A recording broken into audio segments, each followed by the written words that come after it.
اعوذ باللہ من الشیطان اللعین الرجیم بسم اللہ الرحمن الرحیم الحمد للہ رب العالمین الحمد لأہلہ والصلاة والسلام علی اہلہا بسم اللہ الرحمن الرحیم اللہم کل ولیک الحجۃ ابن الحسن صلواتک علیہ وعلی آبائہ فی هذه الساعة وفی کل ساعة ولیجا وحافظا وقائدا وناصرا ودلیلا وعینا حتی تسکنہ ارضک طوعا وتمتعہ فیہا طویلا برحمتک یا ارحم الراحمین اللہم صلی علی محمد وآل محمد وعجل فرجہم بسم اللہ الرحمن الرحیم وأعد لهم ما استطعتم من قوة ورباط الخیل ترہبون به عدو اللہ وعدوکم۔ درود پڑھے محمد وآل محمد پہ۔ اللہم صلی علی محمد وآل محمد وعجل فرجہم۔ گزشتہ پروگرامز کی طرح ایک اہم موضوع پر، شاید بہت اہم موضوع پر ایک اور نشست آپ کے ساتھ تاریخ ہے، اور اگر اس کو ایک ریسرچ پیپر کے طور پہ ہی دیکھا جائے، ایک تحقیقی عنوان اس کو بنایا جائے، خطابت سے زیادہ جو حقائق ہیں ان پر توجہ دی جائے، اور اپنی نئی نسل کو کہ جو انشاءاللہ اس مسجد میں موجود ہیں اور جو بعد میں اس پروگرام کو دیکھیں گے، چھپے ہوئے حقائق جو عموماً ہمارے ہاں بیان نہیں ہوتے،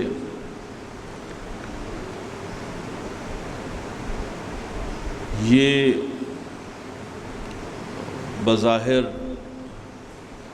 جنت البقیع کا انہدام، اہل بیت علیہ السلام کی قبور، اصحاب رسول خدا، ازواج مطہرات، اور اسی طرح سے رسول اللہ کی اپنی اولاد۔ میں کوشش کروں گا کہ جو درپردہ پس پردہ حقائق تھے جو نظر نہیں آتے، وہ کوششیں جو اس کو گرانے سے بچانے کے لیے یا گرنے کے بعد اس کی تعمیر کے لیے ہوئیں، اور وہ اہداف کہ جو حاصل کرنا چاہتا تھا اہل بیت کا دشمن، کوشش کریں گے کہ یہاں 45 منٹ 40 منٹ 30 منٹ جتنا ہمارے پاس وقت ہے، حقائق آپ کے سامنے بیان ہوں، اور انشاءاللہ خدا ہماری دنیاوی اور اخروی فائدے کے لیے اس محفل کو اپنی بارگاہ میں قبول فرمائے۔ درود پڑھے محمد وآل محمد پہ۔ صلی علی محمد وآل محمد وعجل فرجہم۔ تذکرہ آغاز سلامتی امام زمانہ سے ہوا، دعائے سلامتی امام زمانہ، کیونکہ یقین رکھتے ہیں کہ آپ بھی اور ہم بھی کہ تشیع یا اسلام کو اس کا حقیقی مقام تو اسی وقت ملے گا کہ جب امام آئیں گے۔ یہ قبور انشاءاللہ جو ان کی شان ہے، جو ان کا حق ہے، تعمیرات اسی وقت ہوں گی جب امام آئیں گے۔ آپ کو زیارت کا موقع، کھل کے زیارت کا موقع اسی وقت ملے گا جب امام آئیں گے۔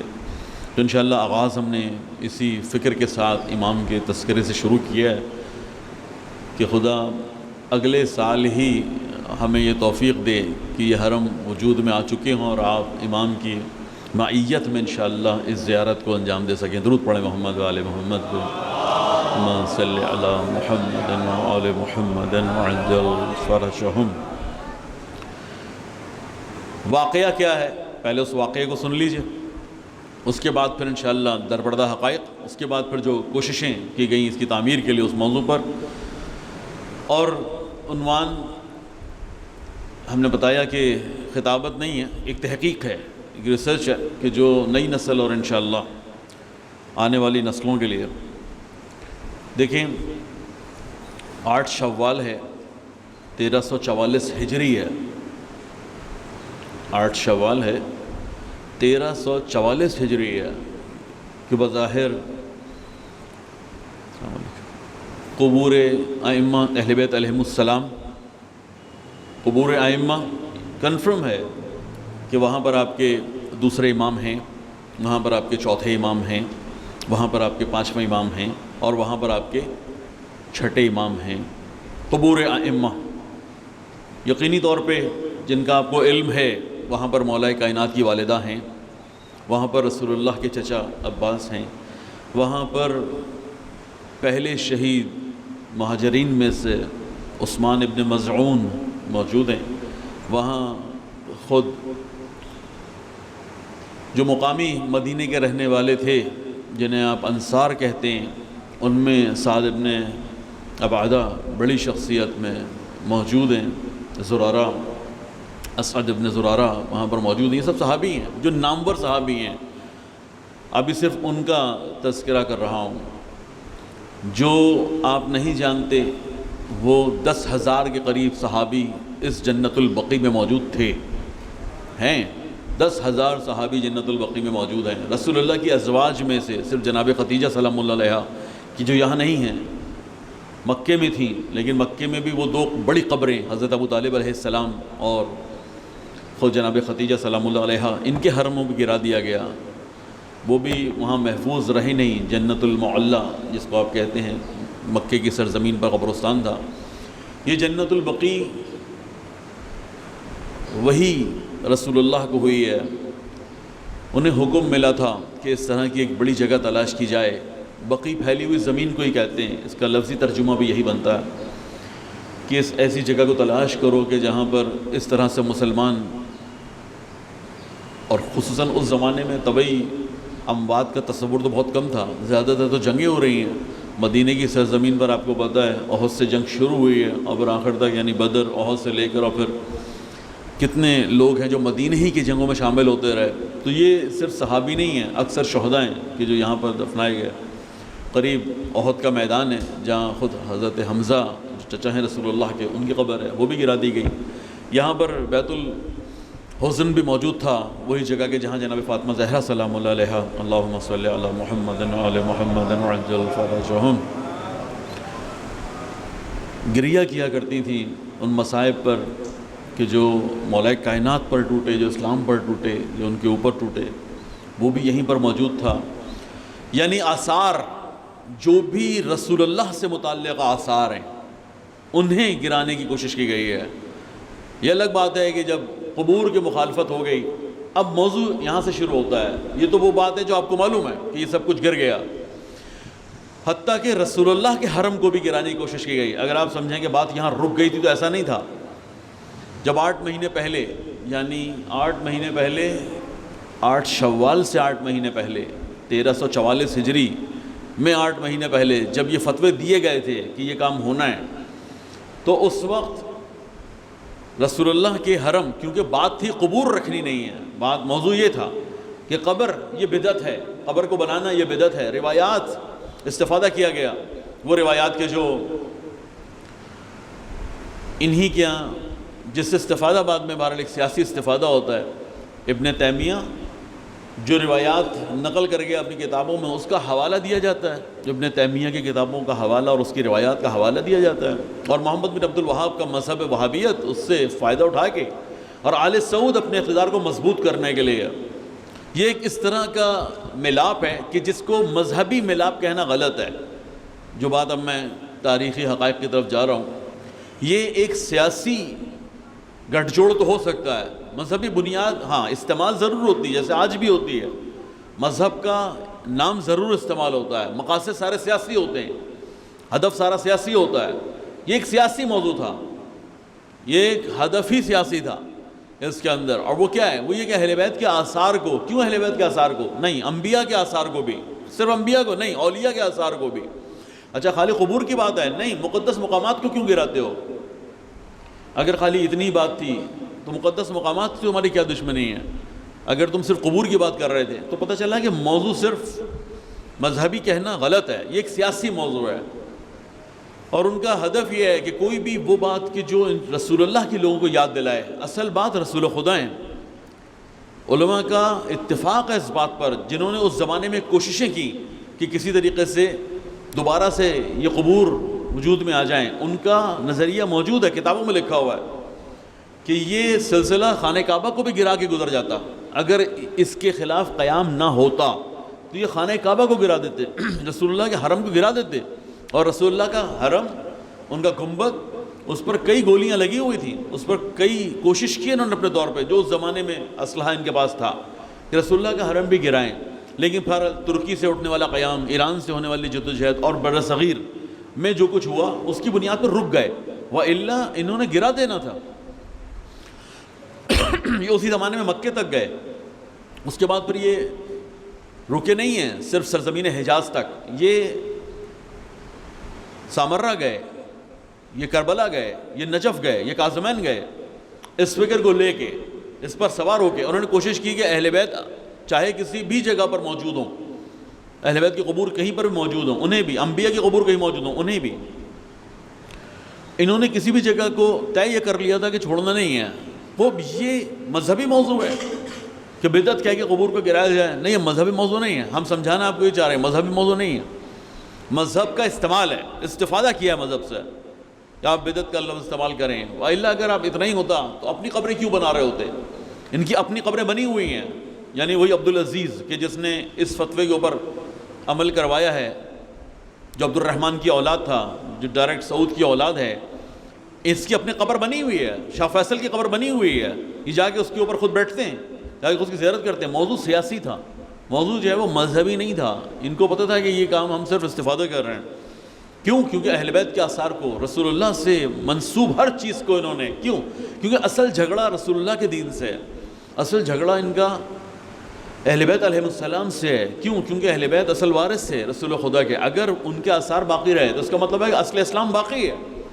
جب تک آثار ائمہ موجود ہیں اصل اسلام باقی ہے. اصل اسلام کو کچھ نہیں کیا جا سکتا، کچھ نہیں کیا جا سکتا.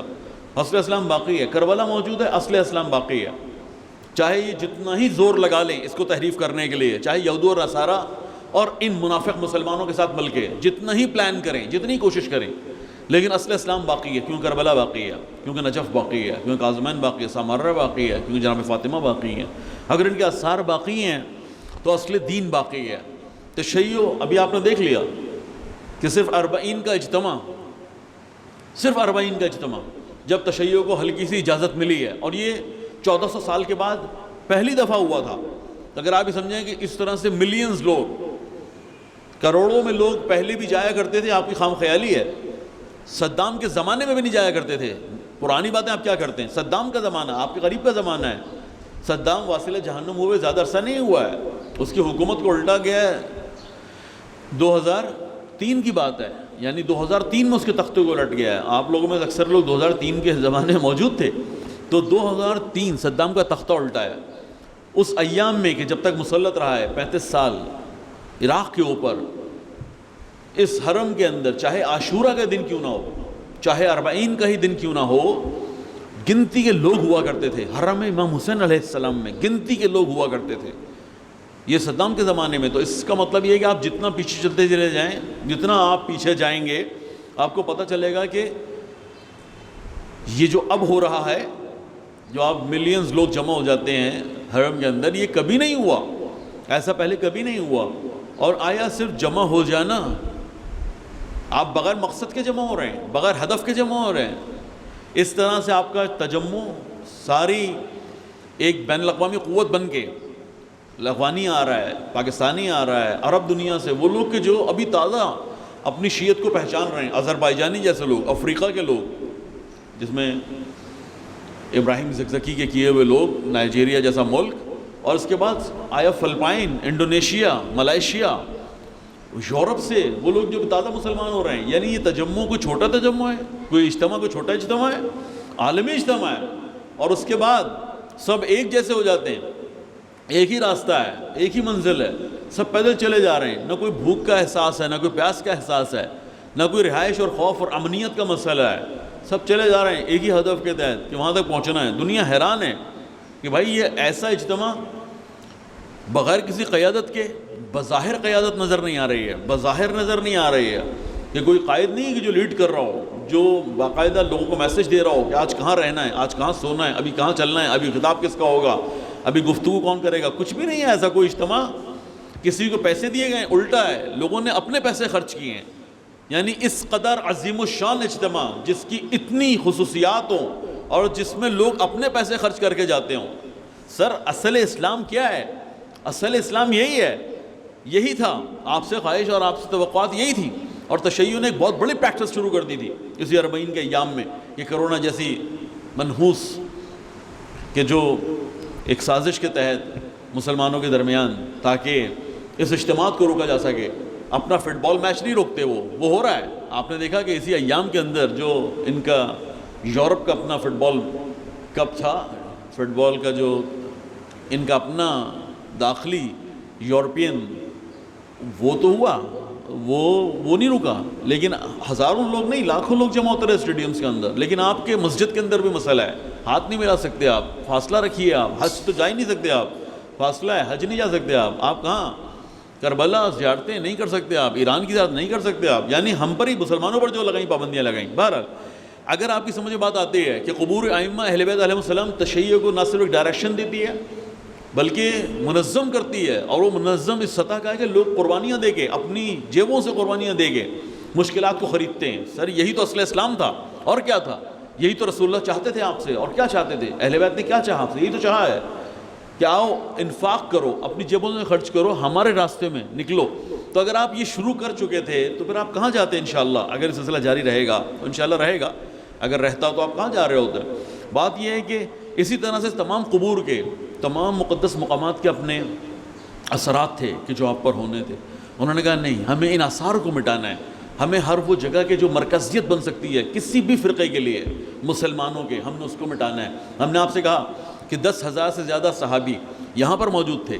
یہاں پر ازواج رسول خدا موجود ہیں سوائے 2 کے، ایک میمونہ کہتے ہیں اور ایک حضرت خدیجہ سلام اللہ علیہا. یہ 2 نہیں ہیں، باقی یہاں ازواج ساری موجود تھیں. یہاں پر رسول اللہ کے اپنے بیٹے ابراہیم موجود ہیں. یہاں پر امام علی علیہ السلام کی خود والدہ موجود ہیں. یہاں پر خود وہ دائی حلیمہ کہ جنہوں نے رسول اللہ کو رضائی ماں کہلاتی ہیں، دودھ پلایا تھا، وہ یہاں پر موجود ہیں. اور اسی طرح سے ہم نے آپ کو بتایا کہ صحابیوں میں سے وہ جو اول اسلام قبول کرنے والے صحابی ہیں، جن کو آپ عثمان ابن مظعون کے نام سے جانتے ہیں، متقی ترین شخصیت رسول اللہ کے صحابیوں میں سے کہ جنہوں نے ہجرت کی تھی رسول اللہ کے ساتھ، ان کی قبر سب سے پہلی قبر ہی کہتے ہیں کہ جنت البقیع کی میں ان کی قبر تھی کہ ان کو دفنایا گیا تھا. اس کے بعد پھر خود جو بڑی شخصیات میں سے ہیں وہ رسول اللہ کے اپنے چچا ہیں عبداللہ، عباس، عبداللہ بیٹے تھے، عباس خود وہاں پر موجود ہیں، عبداللہ ابن عباس بھی وہاں پر موجود ہیں. یعنی یہ کوئی معمولی مقام تو نہیں تھا، معمولی جگہ تو نہیں تھی کہ جس کو انہوں نے فیصلہ کر کے گرا دیا. اور آپ سے 100-125 سال پہلے کی باتیں ہیں، یہ سب گر جاتا ہے. اور اس کے بعد اگر اتحاد قائم ہو جاتا، جیسے رہبر معظم نے فرمایا کہ وہ اتحاد مسلمانوں کا قائم ہو نہیں پایا. اور نہیں ہو پایا کیوں؟ کیونکہ مسلمان تفرقہ کا شکار تھے. پہلا ہدف ہم نے بیان کر دیا کہ آپ کا اجتماع ان کو اچھا نہیں لگتا. دوسرا ہدف ہم بیان کر رہے ہیں کہ یہ کرنے سے تفرقہ وجود میں آتا ہے، اختلافات وجود میں آتے ہیں. فتنہ وہابیت ہے ہی مسلمانوں کے درمیان تفرقہ کے لیے، ہے ہی مسلمانوں کے درمیان اختلافات کے لیے. یہ دوسرا ہدف ہے جو انہوں نے حاصل کر لیا. یعنی ہماری یہ حالت ہو گئی کہ ہم جھوٹی روایات سننے کے بعد مشکوک ہو گئے کہ آیا واقعی قبر بدعت ہے، یعنی قبروں کا ہونا ٹھیک ہے. یہ مسلمانوں کا تفرقہ تھا، پھیل گیا. مسلمان مختلف گروہوں میں تقسیم ہو گئے. ان کے اب نظم کرنا، ان کو منظم کرنا مشکل ہو گیا. انہیں ایک پلیٹ فارم کے اوپر لانا، وَاعْتَصِمُوا بِحَبْلِ اللَّهِ جَمِيعًا، یہاں پر ختم ہو گئی بات. اب یہاں پر کوئی اعتصام ہے ہی نہیں، اب یہاں پر کوئی حبل اللہ ہے ہی نہیں. اب جمیعاً کا لفظ ہی ختم ہو گیا تھا. ہم تفرقہ، ہم بٹ گئے مختلف گروہوں میں. اور وہابیت کے بعد سے جتنا بٹیں، کیونکہ یہاں پر میں نے کہا سیاسی موضوع تھا. مسلمانوں کا اتحاد، ان کا اختلاف ان میں ڈالنا، یہ ایک سیاسی موضوع تھا. اور انہوں نے اتنا پیسہ خرچ کیا ہے، آج بھی آپ کے سامنے ہی ہے کہ اس دیوبند دنیا اور وہابیت کے اوپر اور بعد میں تکفیریت کے اوپر، یہ ان بریلوی اور صوفی مسلمانوں سے تعداد میں زیادہ نہیں ہے پوری دنیا کے اندر. لیکن یہ زیادہ کس چیز میں؟ یہ اصل میں پیسہ خرچ کرتے ہیں، پیسہ بہاتے ہیں اور اس کی بنیاد پر خرید لیتے ہیں. یہ جو آپ ملک کے اندر بہت زیادہ بے روزگاری دیکھتے ہیں، ملک کی غربتیں چیک کر رہے ہیں، آپ ہندوستان کی دیکھیں، پاکستان کی دیکھیں، بنگلہ دیش کی دیکھیں، اور یہاں نہیں، بات آگے نکلی ہوئی ہے. آپ اگر ملائیشیا، انڈونیشیا، مسلمان ممالک میں چلے جائیے، وہاں پر آپ کو ایسے ہی تقریباً ملتے جلتے حالات نظر آئیں گے اقتصادی اعتبار سے. کیوں ہوتے ہیں؟ تاکہ مدارس بھرے جائیں. یہ مدارس بھرنے کی ایک روش ہے کہ جس وقت آپ کو گھر کے اندر کھانے کے لالے پڑ جاتے ہیں تو آپ کہتے ہیں اپنی اولادیں مدرسوں میں جمع کرا دو. یہ پاکستان کے اندر پریکٹس کی ہے, یہاں سے سٹارٹ لیا تھا بلوچستان سے انہوں نے, کہ وہاں پر آرٹیفیشل غربت ہے, وہ حقیقی غربت نہیں ہے. وہ سب سے مالا مال علاقہ ہے یہی بلوچستان پاکستان کا, یہ سب سے مالا مال علاقہ ہے. حتیٰ کہ افغانستان جیسے ملک کے لیے کہا جاتا ہے کہ ایک ہی دھات اس زمین کے نیچے ایسی موجود ہے کہ جو دنیا کی پیٹرول اور گیس کی قیمت سے زیادہ قیمتی ہے. عجیب بات ہے, یعنی کل ملا کے دنیا کی جو پیٹرول اور گیس کی قیمت بنتی ہے دنیا کی, اس سے زیادہ قیمتی دھات صرف افغانستان کی زمین کے نیچے موجود ہے. تو یہ جو مسلمانوں کے اندر ایک آرٹیفیشل, اور پاکستان کے اندر بھی اسپیشلی آج کے جو موجودہ حکمران ہیں یہ تو بہکاری کہلا رہے ہیں نا. انہوں نے تو کہہ دیا کہ ہم تو ہیں بیگرز, ہم تو ہیں بہکاری, ہم تو ہیں مانگنے والے. کل بھی اس نے اپنی گفتگو میں یہی کہا نا, خطاب کرتے ہوئے کہہ رہا ہے کہ بہکاری ختم کرو گے, یعنی وہ ایک احساس دلاتا ہے قوم کو کہ ہم سب بہکاری ہیں, تم بہکاری ختم کرو گے, وعدہ دو مجھے. قوم کہتی ہے ہاں بالکل ہم آپ کو وعدہ دیتے ہیں. آپ ہی کے موجودہ وزیر اعظم نے کل مردان کے اندر کھڑے ہو کے لوگوں سے جو ہے وہ یہ بہکاری یقین دلایا, ان کو کہا کہ وعدہ کرو گے بہکاری ختم کرنا. یعنی یہ جو ایک آرٹیفیشل لوگوں کے اوپر غربت مسلط کی جاتی ہے, جس کے نتیجے میں پھر بہت سارے کام ہوتے ہیں. ایک کام یہ ہوتا ہے کہ مدارس بھر جاتے ہیں اس فکر کے نظریات کے لوگ. پر یہ جو تعداد میں کم ہونے کے باوجود اتنے زیادہ واضح نظر آتے ہیں, اس کی بڑی وجہ بھی یہی ہے. اس کی بڑی وجہ یہ ہے کہ ان کے پاس پیسہ ہے, ان کے پاس میڈیا ہے, ان کے پاس سیاسی شخصیات ہیں. یہ آپ کا وزیر داخلہ کس کی سپورٹ کر رہا ہے؟ یہ انہی کے سپورٹ کرے گا. یعنی باقاعدہ حکومت تک ان کے اختیارات پہنچ جاتے ہیں. تو جب سعودی حکومت انہوں نے اپنے ہاتھ میں لی, اس تفکر نے سعودی عرب کی حکومت ہاتھ میں لی, تو آپ کے یہاں کے اس زمانے کی شیعہ قیادتوں نے کوشش کی ہے, یعنی جو معروف ہیں صاحب فصول عبد الرحمن صاحب فصول, اور آگے جو ان کی فیملی نیم ہے اس میں حائری, صاحب فصول عبد الرحمن صاحب فصول حائری کے نام سے, جنہوں نے پھر پہلا دورہ کیا ہے فوراً انہدام جنت البقیع کے بعد پہنچے ہیں. پہنچنے کے بعد ایک مباحثہ سا ہوا ہے اس عبدالعزیز سے جو اس وقت سعودیہ کا فرما روا تھا, اور کہا کہ آؤ ڈسکس کر لیتے ہیں کہ یہ تم کیا کر رہے ہو, یہ ہم نے نہیں بنائی ہیں, یہ قبور تو خود رسول خدا نے بنوائی ہیں, خود رسول اللہ کا کیا ہوا کام تھا, یہ قبرستان ان کا بنایا ہوا تھا. تم نے کیا زمین سارا کا سارا زمین ملیمیٹ کر دیا, برابر کر دیا تم نے ساری زمین, یہ ہمارا کیا ہوا کام نہیں. دلائل دیے گئے اور اس کے بعد مجبور ہو گیا. اس نے دیکھا کہ اور بھی شیعہ قیادتیں, جس میں بہبہانی کی قیادت تھی, الحمدللہ عبد الکریم حائری صاحب کی قیادت تھی, ایران سے جو مرجعی تو زمانے کی تھی, اسی طرح سے آیت اللہ نائینی کی قیادت تھی. یعنی 4-5 شخصیات آپ کی قیام کر گئی تھیں, اور پھر اہل سنت دنیا میں قیام ہو رہا تھا آہستہ آہستہ, کہ وہ مجبور ہو گیا. اس نے کہا ٹھیک ہے رسول اللہ کو تو ہم کبھی گرائیں گے نہیں. اچھا یہ ڈاکومنٹ ہے جو بات اب میں کرنے جا رہا ہوں, کہ جو عبد الرحمن صاحب فصول حائری صاحب سے معاہدہ ہوا ہے, یہ معاہدہ لکھا ہوا معاہدہ ہے کہ جو خود عبدالعزیز کے ہاتھوں, یعنی سگنیچر اس کے ہاتھوں کے ہوئے ہیں, جو اس نے اس کے اوپر سگنیچرز کیے ہیں, کہ جو شیعہ شخصیت سے بیٹھ کے اس نے بات کی ہے. اور اس کے اندر اس نے کہا کہ ٹھیک ہے ہم رسول اللہ کی قبر تو نہیں, یہ تو سوچ بھی نہیں سکتے, ہم تو احترام کرتے ہیں اور سارے مذاہب و فرقوں کو جمع کرتے ہیں اور پوچھتے ہیں کہ ہمیں کیا کرنا چاہیے. بہرحال کس نے آگے آنا تھا, تشیع نے پھر قیام کیا. اور آپ جو دیکھتے ہیں نا کہ ساری قبور زمین سے لگی ہوئی ہیں, جنت البقیع کا آپ نے منظر دیکھا ہوا ہے, لیکن اگر 4 قبور پھر بھی اوپر ہیں تو وہ اس معاہدے کی بنیاد پر ہیں کہ بھائی ہم اس کو برداشت نہیں کریں گے کہ ہمارے ائمہ کے نشان بٹ جائیں, ہمیں ائمہ کے نشان چاہیے. یعنی مجبور ہوا ہے وہ, تو اس نے اتنی قبر بھی آپ کو بنا کے دی ہے. یہ وہ شیعہ قیام تھا جو آپ لوگوں نے کیا, وہ اللہ اگر آپ قیام نہ کرتے تو یہ بھی نہ ہوتا کہ جو ہو گیا. اب اس کے بعد یہاں موضوع ہم روک دیتے ہیں, سیاسی ہمارا موضوع اور تاریخی ختم ہو گیا. اصل میں اب آئیے آہستہ آہستہ اپنے موضوعات کی طرف. ہدف کیا تھا میں نے آپ کو بتا دیا, 2 بڑے اہداف ان کے تھے. ایک تجمع نہیں چاہتے, اہل بیت کے آثار کو مٹانا, ائمہ اور خصوصاً رسول اللہ سے منسوب کوئی بھی چیز نہیں چاہتے. اور یہ کام ان کا نیا نہیں ہے, یہ پرانا کام ہے ان کا. جو ان کے پیچھے تھے یہ کام آل سعود سے لے لیا, کوئی کام عیسائیوں سے لے لیتے ہیں, کوئی کام یہ یہودیوں سے بھی لے سکتے ہیں, یہ کام بدھسٹ سے لے سکتے ہیں, یہ کام چائنا کے لوگوں سے, اور یہ کام مسلمانوں سے بھی لے سکتے ہیں. پیچھے جو لینے والا ہے نا, اصل میں اس کو آپ کو سمجھنا ہوگا. جنہوں نے انبیاء کا قتل عام کیا ہے, جنہوں نے آسمانی کتابوں میں تحریف کی ہے, یہ قرآن نے خود کہا ہے. قرآن نے اس یہودی طبقے کو جو تعارف کروایا قرآن کے اندر, اگر آپ نے انشاءاللہ اس کا ترجمہ موقع ملا, آپ کو ماہ رمضان گزرا ہے, بابرکت مہینہ, جس میں سب سے زیادہ تو بہار قرآن پر آتی ہے. اگر آپ نے اس کا ترجمہ پڑھا تو آپ کو اندازہ ہونا چاہیے کہ اس قرآن کے اندر کتنی مرتبہ یہ تذکرہ کیا کہ یہ وہ لوگ ہیں جنہوں نے انبیاء کا قتل عام کیا, یہ وہ لوگ ہیں جنہوں نے آسمانی کتابوں میں تحریف کی, یہ وہ لوگ ہیں جنہوں نے انبیاء کی شخصیات میں تحریف کی, اور اس کے بعد ہر انبیاء اور خدا کے دشمن کے طور پر سامنے آئے. کہا کہ تم بھی اپنا کام کرو، ہم بھی اپنا کام کریں گے. یہ باقاعدہ انہوں نے طے کیا، جیسے شیطان نے طے کیا تھا کہ ٹھیک ہے آپ نے مجھے دھتکار تو دیا ہے لیکن میں آپ کے انسان کو چھوڑوں گا نہیں. کہا چلو دیکھ لیتے ہیں کیا کرتے ہو تم. اور انشاءاللہ وہاں پر وعدہ ہوا تھا کہ مومنین کے علاوہ یہ سب کو بہکا لے گا، اور وہ کر رہا ہے اپنا کام. بالکل اسی طرح سے یہودی نے طے کیا کہ اگر ہمیں نہیں ملی وہ دنیا کی حکومت کہ جس کا آپ نے ہم سے وعدہ کیا تھا، ہم کو نہیں دے رہا ہے نا، تو ہم بھی نہیں چھوڑیں گے، اس بنی نو آدم کو ہم بھی نہیں چھوڑیں گے. اور کیونکہ انبیاء کی اور خصوصاً حضرت موسیٰ علیہ السلام کی ٹریننگ ان کے پاس تھی کہ جو انہوں نے صحرائے سینا میں لی تھی، یہ میڈیا ٹریننگ ان کے پاس تھی، حکومت کرنے کی ٹریننگ ان کے پاس تھی، اقتصادی نظام سنبھالنے کی ٹریننگ ان کے پاس تھی، کیونکہ عالمی حکومت کا قیام تھا. انہوں نے منفی استعمال کیا اور آج پوری دنیا پر آپ دیکھیں مسلط ہو گئے. یہ دنیا پر مسلط ہے نا، جو کسی بھی مذہب، فرقے، گروہ کو، شخصیت کو ابھرنے نہیں دیتے، نہیں آنے دیتے. میں یقین رکھتا ہوں کہ عمران خان اگر سنجیدہ ہیں اگر سنجیدہ ہیں اپنے نعرے پر کہ جو انہوں نے دیا ہے، زیادہ سے زندہ نہیں رہیں گے. کیونکہ قومی لیڈر پاکستان کے اندر کوئی وجود میں آنے ہی نہیں دے گا. ڈیسائیڈڈ ہے، آپ کا ہمارا کوئی تعلق ہی نہیں ان چیزوں سے. یہ بات ڈیسائیڈڈ ہے کہ کوئی بھی شخصیت قومی لیڈرشپ کی، ہاں ایک صوبائی حیثیت سے آ جاؤ، ایک فرقے کے لیڈر کی حیثیت سے آ جاؤ، ایک لسانی اور زبانی بنیادوں پر جو آرگنائزیشنز بنتی ہیں، قومیتیں، ان کے اوپر آ جاؤ. لیکن اگر تم کہو پورے پاکستان کی کوئی ایسی قیادت کہ جو اس طرح سے امریکہ کا جو یار ہے، غدار ہے کہ نعرے لگوائے، ایسی کوئی قیادت، قومی قیادت پاکستان میں وجود میں نہیں آنے دیں گے وہ.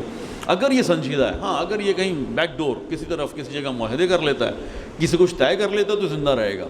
لیکن اگر یہ معاہدے نہیں کرتا اور سنجیدہ رہتا ہے جیسے کہ ابھی تک لگ رہا ہے، تو یہ زیادہ سے زندہ رہنے والا نہیں ہے. یہ صرف پاکستان کے لیے نہیں ہے، یہ پوری دنیا کے لیے ہم نے ایسے سوچا ہوا ہے. بانٹ دیا آپ کو ملکوں میں، فرقوں میں، قومیتوں میں تقسیم کر دیا ہے آپ کو، آپ کے گروہ پر ٹکڑے ٹکڑے بنا دیے ہیں. مذہب کے اندر تفرقے کے لیے انہوں نے کیسے استعمال کیا اس وہابیت کو، کیسے استعمال کیا اس تکفیریت کو، بانٹ دیا ہے. آج یہ تکفیریت یوکرین کے اندر رشیا حملہ کرے تو یہ تکفیریت جا رہی ہے وہاں پر یوکرین کو بچانے کے لیے. آج اگر سعودی عربیہ حملہ کرے یمن کے اوپر، تکفیریت وہاں موجود ہے. اگر افغانستان کے اوپر طالبان حکومت بنائے، تکفیریت موجود ہے طالبان کی حکومت کو خراب کرنے کے لیے. میں طالبان کو، تکفیریت کو الگ الگ کرتا ہوں، یہ الگ الگ موضوعات ہیں، اس کو کبھی بعد میں ڈسکس کریں گے. تو بہرحال جس طرح سے انہوں نے اسلام کے اندر فتنہ، اچھا یہ روایات کے اندر موجود تھا، یہ روایات کے اندر موجود تھا، اسے ہم کہتے ہیں شیطان کی شاخیں. روایات کے اندر موجود ہے، یہ ہماری کتب میں موجود ہے. شیطان کی شاخ کہا کہ ایک سینگ شیطان کا جو ہے وہ یہ وہابیت ہے. باقاعدہ تذکرہ موجود ہے اس کا کہ اس طرح سے ایک مذہب فرقہ وجود میں آئے گا جس کا وہابیت کہتے ہیں. شیطان کی ایک شاخ یہ ہے، اور شیطانی کی ایک شاخ انہوں نے کہا کہ جو صہیونزم ہے، یعنی یہودیزم ہے، یعنی وہ جو اہل بیت علیہ السلام کے مقابلے میں اس وقت سے لے کر اور آج تک موجود ہیں، جن کو آپ یہودی کہتے ہیں. یہ وہابی اور یہودیوں کا کٹ جوڑ ہے کہ جو ہو جانا ہے. دوسرے لفظوں میں کہا کہ شیطان کی دو شاخیں جن کو مل جانا ہے. جب یہ مل جائیں گی، ہمارے یہاں تاریخ کے اندر اس کو صحیح ہے صوفیانی کے طور پر متعارف کروایا گیا ہے ہمارے یہاں تاریخ کے اندر. اور جب یہ مل جائیں گی آپس میں تو یہ فتنہ کریں گی. اور جو فتنہ موجودہ فتنہ ہے، یہ اسی کی ایک شکل ہے کہ جو آخری زمانے کے اعتبار سے روایات میں موجود تھا اور وہ شروع ہو چکا ہے. اور اس طرف انشاءاللہ جو اسلام کے نمائندے ہیں، حقیقی اسلام کے نمائندے ہیں، وہ بھی شکر ہے خدا کا کہ بیٹھے ہوئے نہیں ہیں آپ کے سامنے. انہوں نے اس اتحاد کو قائم کر لیا. کیا مطلب؟ جیسے میں نے کہا رہبر معظم نے فرمایا تھا کہ اگر اس زمانے میں جب یہ گرانا چاہتے تھے ہمارے مقدس مقامات کو، فتویٰ 8 مہینے پہلے دیا گیا ہے، عمل اس پر 8 شوال کو ہوا ہے 1344 ہجری میں. تو کہا کہ جس وقت انہوں نے پلان کیا تھا اور طے کر رہے تھے، اگر عالم اسلام کے اندر متحد ہو کے بر صغیر سے لے کر اور افریقہ کے مسلمان ممالک تک سب متحد ہو جاتے تو یہی کام نہ کر پاتے. سوال ہی پیدا نہیں ہوتا کہ ان کی ضرورت ہوتی. لیکن انہوں نے سب کام کر لیا. کیوں؟ کیونکہ آپ کے درمیان بہت زیادہ اختلافات تھے، آپ اتنے باشعور نہیں تھے، آپ سیاسی اعتبار سے اویئر نہیں تھے، آپ سیاست کو جو ہے وہ اپنے لیے شجرہ ممنوع سمجھتے تھے. آپ کو پتہ ہی نہیں چل رہا تھا آپ کے خلاف ہو کیا رہا ہے، عالم اسلام کے خلاف سازش ہو کیا رہی ہے، آپ کو اندازہ ہی نہیں تھا. اور پھر ہمارا کوئی اتنا مضبوط میڈیا سال بھی نہیں تھا. ہم ایک بات کو دوسری جگہ تک پہنچانا ہے. کیا مطلب؟ یعنی یہ کہہ دینا کہ رسول اللہ کے گنبد کے اوپر گولیوں کے نشانات ہیں. جب یہ جملہ بھی آیا نا عالم اسلام میں انہدام جنت البقیع کے بعد، تو اس کے ثبوت کے لیے ہمارے پاس کوئی شواہد نہیں تھا، ہمارے پاس کوئی ثبوت نہیں تھا کہ ہم اس کو پہ کوئی گواہی لا سکیں کہ ایسا تھا یا نہیں تھا. آج کا دور نہیں ہے، تصویریں کھنچ گئیں اور سامنے آ گئی، 1 منٹ کے اندر پتہ چل جاتا ہے کہ بھائی چور چور کے نعرے لگ رہے ہیں مدینے کے اندر، آپ کو 1 منٹ بعد پتہ چل جاتا ہے. لیکن اس وقت تو کوئی آثر ہی پتہ ہی نہیں ہوتا تھا. اگر کسی نے کہا کہ بھائی ہم نے گنبد کے اوپر دیکھا ہے گولیوں کے نشان ہے، رسول اللہ کے گنبد کی بات ہو رہی ہے، تو کوئی تصدیق کرنے والا ہی نہیں تھا کہ ہاں یا نہ. آپ جو نمائندے بھیج رہے ہیں آل سعود کسی کو اندر جانے دیں کسی کو اندر جانے نہ دیں, پتہ ہی نہیں چل رہا تھا کہ ہوا کیا ہے. ایک وجہ یہ بھی تھی کہ آپ کا کمیونیکیشن گیپ تھا جس کی بنیاد پر پتہ ہی نہیں چل پا رہا تھا کہ عالم اسلام میں پے در پہ آپ کے خلاف ہو کیا رہا ہے. خوب رہبر معظم نے کہا متحد ہو جاتے. اس کی میں مثال دیتا ہوں آپ کے زمانے کے اعتبار سے. دیکھیے اب جناب فاطمہ کی بات نہیں ہو رہی ہے, رسول اللہ کے حرم کی بات نہیں ہو رہی ہے, اب ائمہ کے قبور کی بات نہیں ہو رہی ہے, اب آہستہ آہستہ آ جائیے آپ جناب زینب صلی اللہ علیہ کے حرم کی بات ہو رہی ہے, اور اس کو گرانے کی کوششیں ہو رہی ہیں کہ اس کو گرا دیا جائے. لیکن کیونکہ میڈیا ایک طرف اور شیعت کی بیداری دوسری طرف, تشیع کی بیداری آپ دیکھیں, کوئی موازنہ کر سکتے ہیں آپ گزشتہ سالوں سے اپنی بیداری کا؟ جتنے اس وقت آپ اویئر ہیں, جتنا آپ بیدار ہیں, جتنا آپ انشاءاللہ تیار ہیں, آپ تیار بھی ہیں, یہ بھی ثابت ہو رہا ہے کہ آپ انشاءاللہ تیار بھی ہیں. یہ جتنی اس وقت آپ کے اندر شعور کی جو موجودہ کیفیت ہے یہ کبھی کسی زمانے میں نہیں رہی اس طرح کی. آج جو آپ کی طاقت ہے الحمدللہ, آپ زینبیون کو دیکھیں, آپ فاطمیون کو دیکھیں, آپ حسینیون کو دیکھیں جو آذربائیجان کے اندر ہے, آپ حیدریون کو دیکھیں جو الحمدللہ عراق کے اندر ہے. آپ حیران ہو جائیں گے. یمن میں اسی طرح سے مجاہدین موجود ہیں, ایران میں اسی طرح, لیبنان میں اسی طرح, شام میں اسی طرح, فلسطین میں اسی طرح. یہ سارے کے سارے مجاہدین ابھی اہل بیت علیہ السلام کے ماننے والوں کے پیروکار ہیں. بہت بڑی بات ہوتی ہے. یہ سب سید علی خامنہئی کو اپنا لیڈر سمجھتے ہیں, یہ سب سید حسن نصر اللہ کو اپنا لیڈر سمجھتے ہیں. عبد الملک حوثی سید ہے, یمن کی قیادت سید قیادت ہے, یہ اس کو اپنی لیڈرشپ سمجھتے ہیں. اور انشاءاللہ تیزی سے فلسطینیوں میں جو قیادت ابھر رہی ہے سنورا کے نام سے, یحییٰ سنورا, کمال شخصیت ہے جس کے کہنے پہ بھی ساری کارروائیاں ہو رہی ہیں. یہ جو کچھ ہو رہا ہے یعنی ابھی اس وقت جس اتحاد کی بات رہبر معظم کر رہے تھے کہ اس زمانے میں قائم نہیں ہو سکا اور اہل بیت کی قبور گر گئیں, آج وہ 100 سال بعد والا شیعہ اب وہ کیفیت نہیں ہے آپ کی. آج آپ بہت تیار ہیں, بہت منظم ہیں, بہت آگے ہیں. آج آپ کا کوئی مقابلہ انشاءاللہ کسی زمانے سے نہیں ہے. جو آپ کے اندر شعور ہے, آپ کے اندر جو اطاعت کا جذبہ ہے, آپ کے اندر قربانی کا جو موجود ہے, آپ کے اندر اثار جو موجود ہے, ہر چیز میں آپ بہت آگے ہیں. اور انشاءاللہ یہ آگے جانا ہے. ابھی تو شروع ہوا ہے نا مارکا, ابھی تو شعور کا زمانہ شروع ہوا ہے بھائی. سازش کی جو عمر ہے وہ میں کہہ رہا ہوں کم سے کم بھی اگر رسول اللہ کے زمانے سے بھی لیں تو 1300-1400 سال ہے جو سازشوں کا ذریعہ طریقہ کار رہا ہے. اور جو شعور کا زمانہ شروع ہوا ہے اس کی عمر 40 سال ہے. ابھی انقلاب 79 کے اندر آیا ہے, آپ 40 سال ہوا ہے کہ آپ بالغ ہونا شروع ہوئیں. آپ کی سمجھ میں آئے کہ اتحاد کیسے کہتے ہیں, اختلافات کیسے کہتے ہیں, یہ تو آپ کی سمجھ میں آیا. اثار کیسے کہتے ہیں, قربانی کیسے کہتے ہیں, زیارت ائمہ اہل بیت علیہ السلام یعنی کیا.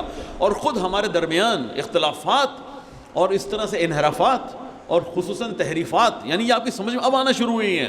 اب آپ کو پتہ ہے کہ بھائی ممبر سے کیا بات ہمیں سننی چاہیے, کیا بات نہیں سننی چاہیے, کون سی بات اس نے صحیح کہی ہے, کون سی بات غلط کہی ہے. آپ سے پہلے والی نسل تو سوچتی بھی نہیں تھی, ہم صرف واہ واہ کیا کرتے تھے. 40 سال پہلے کے ذرا سوچیے تو کیا تھا معاشرہ, کیا تھا ہمارا مقام. ہم صرف واہ واہ کرنے والے لوگ تھے بس, اس سے علاوہ ہم بڑھتے نہیں تھے. ہم تو بہت ہی بری کیفیت بن گئی تھی, خدا نہ کرے وجود ہو رکھتی ہو لیکن بری کیفیت بن گئی تھی کہ کسی ایک جگہ پر کوئی اختلاف ہوتا تھا تو ہم سوچتے تھے چلو ہماری شیعہ آبادی میں تو نہیں ہو رہا نا, فلاں جگہ پہ ہو رہا ہے, فلاں شیعہ آبادیوں میں ہو رہا ہے. یعنی ہم اس طرح سے سوچا کرتے تھے, اس طرح ہماری حالت بن گئی تھی. لیکن اب ایسا نہیں ہے. اب اس وقت تشیع, خدا کا شکر ہے, افغانستان میں کچھ ہوتا ہے تو اس کا تڑپ ہوتی ہے, اس کو دل دکھتا ہے, اس کا پوچھتا ہے, سوچتا ہے کیا کرنا چاہیے, کیسے ری ایکشن دکھائیں, کہاں مظاہرہ ہونا چاہیے, کہاں پر ہمیں باہر آنا چاہیے, کہاں احتجاج کرنا چاہیے. اور آپ اس سے بھی آگے بڑھ گئے ہیں. کیا ہے کہ بی بی کے حرم کو گرا دیا گیا, باپ روکتا رہ گیا اپنی اولادوں کو کہ بھائی نہ جاؤ, کون مسئلہ ہو جائے گا, ایجنسیاں اٹھا کے لے جائیں گی, پولیس گھر پہ آ جائے گی, مشکلات ہو جائیں گی. بچہ مان ہی نہیں رہا باپ کی بات. وہ کہہ رہے ہیں ہم بغیرت نہیں ہیں کہ یہاں پر ہماری بی بی کے حرم کے اوپر کچھ ہو رہا اور ہم بیٹھ جائیں. پاکستان کے اندر ہے نا, بی بی کے حرم پہ ہو رہا ہے تو کیا ہوا, کیا مطلب ہے. اب الحمدللہ جو شعور اس وقت ہے, جو خاندان میں تیاری اس وقت ہے, جو نوجوان بیدار اس وقت ہیں, جو مشکلات خریدنے کا طے آپ نے کر لیا ہے, جو قربانی رسالہ قربانی اور جذبہ آپ کے پاس ہے, انشاءاللہ اب آپ دیکھیں گے کہ اب اس طرح سے دہرایا نہیں جائے گا کہ جیسے پہلے دہرایا گیا, جو چاہا گرا دیا, جو چاہا قبضہ کر لیا, جس کو چاہا لوٹ لیا. اب وہ دور ختم ہو گیا ہے. اب تشیع بیدار ہے, یعنی عالم اسلام کا اصل انشاءاللہ لیڈرشپ, عالم اسلام کی اصل قیادت بیدار ہے. اب یہ بیدار ہیں, اب اتنی آسانی سے اپنی مرضی سے جو چاہو کر لو ایسا نہیں ہوگا. اب تمہیں سوچنا پڑے گا, چھوٹا کام کرو بڑا کام کرو. جب سازش مسلمانوں کے خلاف کرو گے تمہیں کئی مرتبہ سوچنا پڑے گا کہ شیعوں کا ریئیکشن کیا آئے گا, اور تشیع کے ریئیکشن کو دیکھ کے تمہیں اپنے فیصلے کرنے پڑیں گے. آقا اس سے بڑھ کر اور کیا بات ہوگی. آپ کئی قدم, ایک قدم نہیں انشاءاللہ کئی قدم امام کے ظہور کے نزدیک ہو گئے ہیں, یقین رکھتا ہوں میں. اور اگر یہ سلسلہ تھوڑا سا اور شعور کے ساتھ سلسلہ جاری رہے تو ہم انشاءاللہ توقع رکھتے ہیں کہ امام ضرور انشاءاللہ اپنے ماننے والوں کی آواز پر لبیک کہیں گے، لیکن یہ آواز اگر دل سے نکلے اور قربانی کے لیے تیار آواز نکلے تو امام نے انشاءاللہ ضرور اس پر لبیک کہنا ہے۔ بہت شکریہ، درود پڑھ دیں محمد وآل محمد پہ۔